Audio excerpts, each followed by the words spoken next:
Hey my friends, it's your friend Kevin. Welcome, and thank you everyone for tuning in. Let's get right to today's Divine Daily Blast. So, we are in an angel numerology number 5 day, and the number 5 is all about changes coming up. I like to call the number 5, or a day of the number 5, a vibration of adventure. It's like a heads up that things are moving, shaping, and changes are coming. This is the kind of energy where we want to be dynamic, sensual, spiritual, and to invoke this feeling of endless curiosity to get ourselves becoming the architect of our dreams and our visions and looking at everything in a brand new way, which is why this particular day, the number 5, the adventure day, works really well with the tarot card of awakening, or in traditional tarot, the hangman, and the tower. It is a pivot, a new day, a new dawn. It's a day to affirm our powerfulness, affirm our limitlessness, affirm our compliance with all things the universe has in store for us.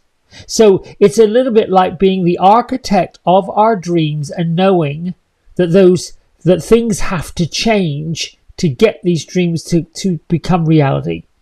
The angel affirmation card today is: think of us as your dearest friends. We're always with you, loving you, from birth to death and after life. This is from your guardian angels. Your affirmation is: in this moment, I am all right. Everything is okay. And that's true. From this moment forward, nothing is going to take me off my axis, take me off my point. You can also use any of my isms. I am unlimited in all ways and all things.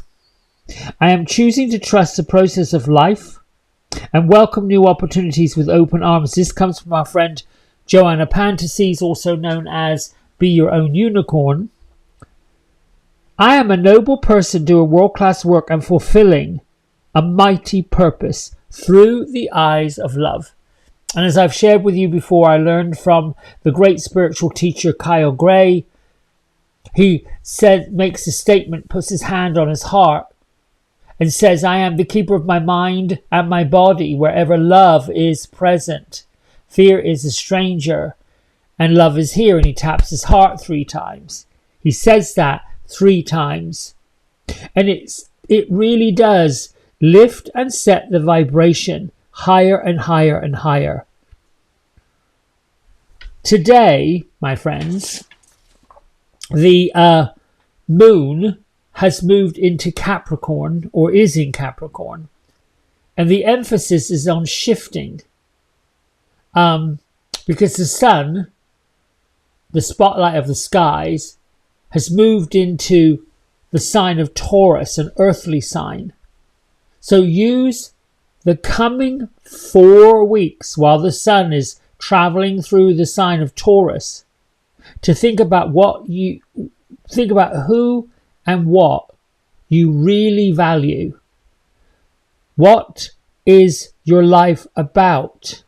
Are you living your life according to your values, according to what's important to you, according to all the things you step into doing? The challenge is we compare who we were with who we are becoming. That's fine. And the only reason I say that's fine is if you can see and record how far you've traveled, how far you've come, the progress that you've made, not living in regret, not living in woulda, shoulda, coulda, because that really is a bit like walking in a circle and never getting out of the circle. At some point we have to go forward. And yesterday I learned that for every pleasing thing, well, I didn't learn it, I got reminded of it. For every pleasing thing there is out there, our hopes, our dreams, our wishes, the things that we want to have happen, there is also an unpleasing counterpart.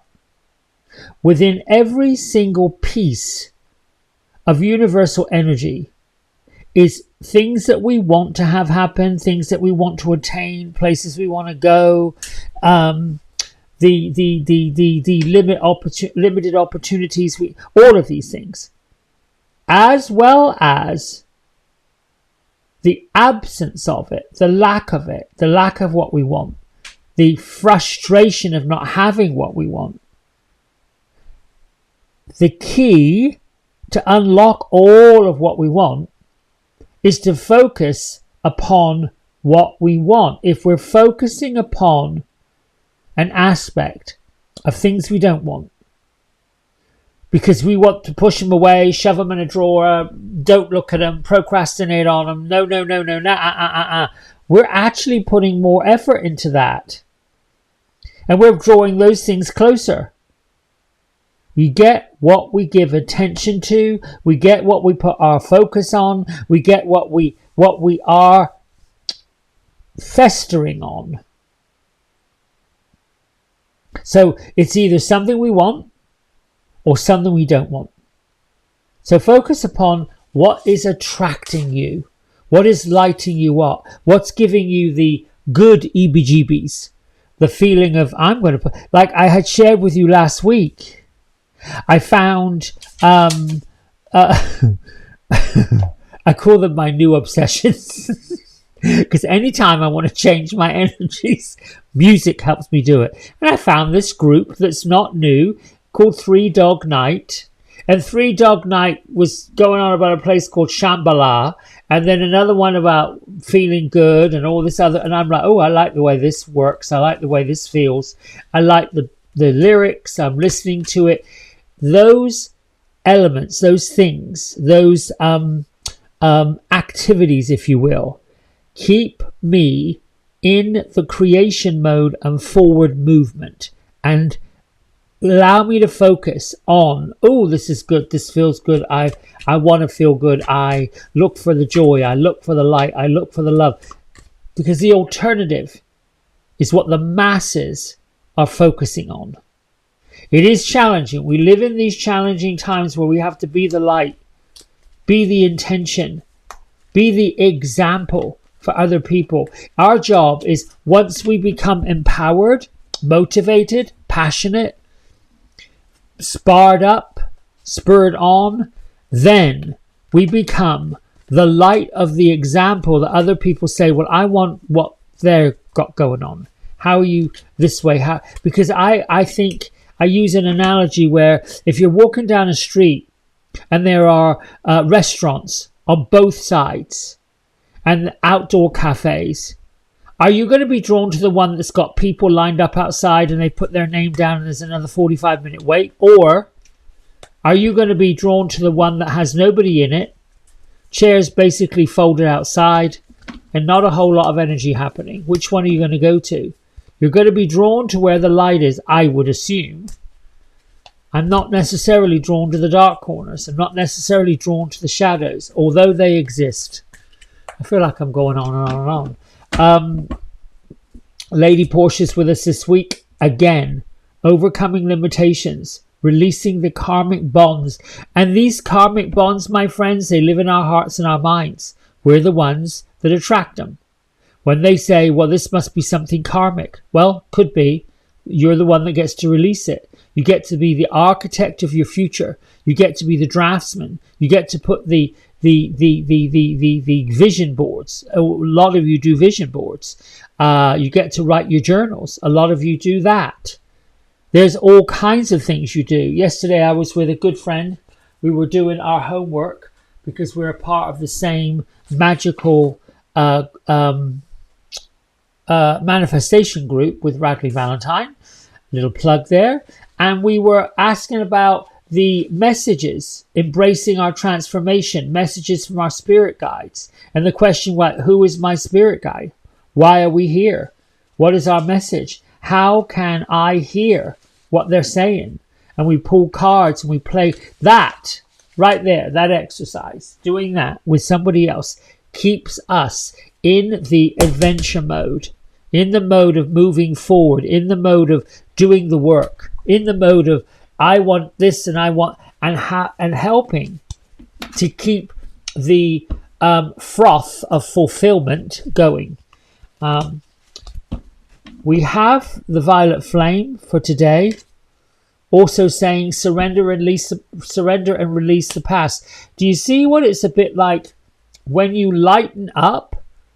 When we all lighten up, we brighten up. That's it. Simple. Done. Gertrude, Beatrice, where are you? Well, they're out in the middle of a meadow. And I'm seeing these two sitting in the middle having a picnic. Oh, Gertrude is kneeling. She has a pink polka dot dress on and she looks quite festive. Beatrice is admiring her dress from the other side of the picnic blanket. Let's see. Oh, this picnic blanket is made of moss. They've cleared a piece of moss. Is it moss or is it... Oh no, it's moss. It's not four-leaf clover, as they're saying. Okay, so I'm going to pull a card and they're going to give us a message. They're pouring tea and having a little picnic in this meadow. I like it when my fairies visit. They've got this quirky way about them. I like this card too. Let's see what this message is.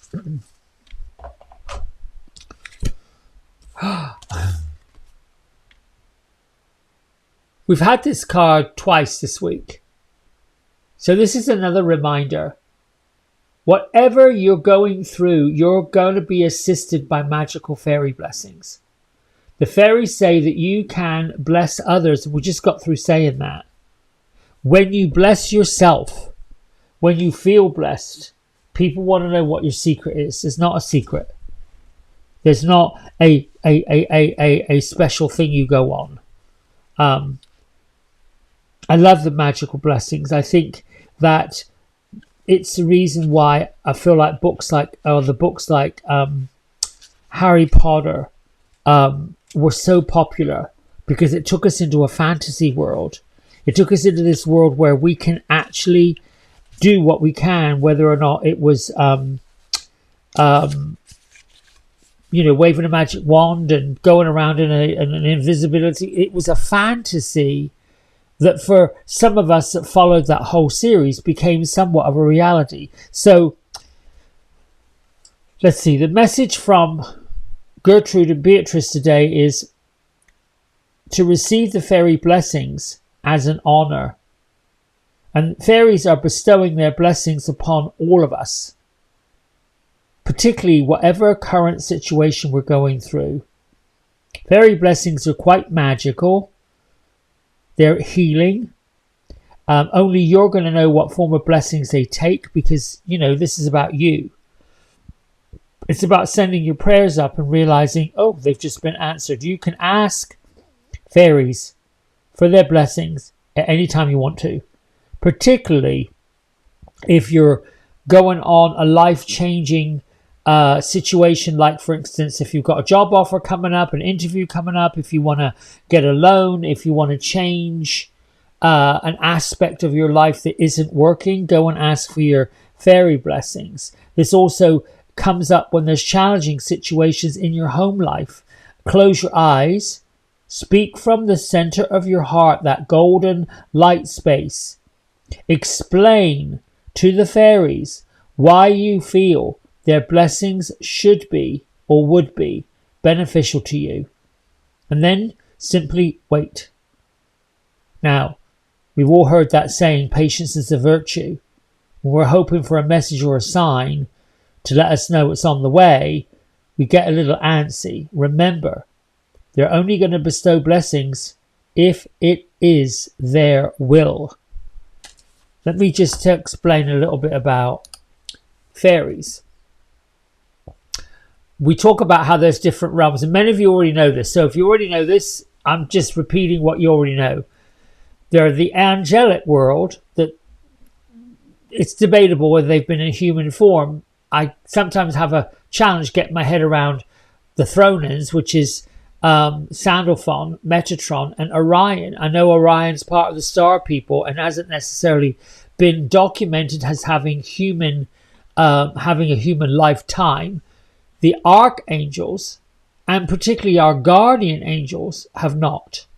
They happen to hang out in the non-physical world, assisting us when we need it. Guardian angels are a bit like our personal protectors. They know and they step right in. Two ways they step in. One, when we're in some sort of mortal danger and they need to step in and change things. Two, when we invite them in to walk with us, talk with us, and be on the road with us. That is where we should always be, and we have to do this on a regular basis. Instead of like, well, I invited them in when I was 15 years old. Well, now I'm 65. No, you got to keep doing it. I do it every day. Thank you for walking with me, talking with me, and being right by my side. There's nothing I cannot do without your help. Nothing I can't do. Thank you for helping me in all ways and all things in all directions of time and space. And let there be no limit to the ways in which you assist me. I learned all that from Radley Valentine. These are the little things. These are what I call fairy blessings. Now, to invoke the lightness and the love of the fairies, and the fairies live in the realm between what's human and one is angelic. They have a sense of humor, and they are just the same as us. They can say, yep, you deserve it, I'll bring it to you, and they will. I've had that happen. Or, yeah, no, clear, cancel, delete, we're not doing that. And they don't. I've learned, and several other fairy people have said, you have to be kind to each other. You certainly got to be kind to the earth. And you really have to have this alignment with nature, with birds, dogs, cats, all of it, everything. Almost like how the Buddhists don't kill anything. They respect all life forms. Just as we respect all humans for their right to be who they are, especially at this time in our lives where, you know, folks are feeling as if they're being put upon, marginalized, discriminated against. They probably are. However, that doesn't have to be your reality or my reality. It's a really difficult thing to see. So, how you can start by invoking the fairies. Like I got these things from a craft store. I use these little bells. Whoops! Now here they go. All these little things. Ding dong merrily on high, and I'll have them tied to little. I will have these bells tied to those little bags that you get sort of gifts in, party favors, that kind of thing. I might drop in a couple of drops of lavender, a couple of drops of patchouli oil, some drops of whatever you feel like is the essence of the earth. You can even put dried leaves in there and go anywhere in your yard. If you've got a yard, if you don't have a yard, if you don't have a garden, if you've got a patio or you've got somewhere, an altar, you can do it there. You can find a spot and just be in that whimsical, fanciful, fun, light type of space. And then you simply thank you for being with me and this joyful day, whatever you want to say, and you offer them something. And then you can start your requests. It would feel so good if I had this. And I'm asking for a fairy blessing to bring it to me. It doesn't really pay, at least it hasn't for me, I don't know about other people, doesn't really pay to use the feeling of desperation, the feeling of I've got to have it and I've got to have it now. And it certainly doesn't pay if you're coming from a space where you're being demanding. The fairies don't go there. They are all about respect, worthiness, values, all of those things. And they really are very playful. It is not unusual for me to go out and find things having been moved around and different places in my yard. Like, where did that come from? Similarly, I can plant bulbs in a certain space and they don't come up. They don't come up. I remember planting some calla lily bulbs in one area of my front yard. They didn't come up. 2 years later, they came up in a different area, not anywhere I've ever planted them. These are the things that the fairies say, see, we didn't like it over there, we moved them over here. And I don't know how they got moved. It doesn't matter. Anyway, I'm going on and on and on. We're at 20 minutes. I love you. Thanks for liking, subscribing, and doing everything you do. And listen, if you want a reading with me, a private session with me, go to my website, www.kevincross.com.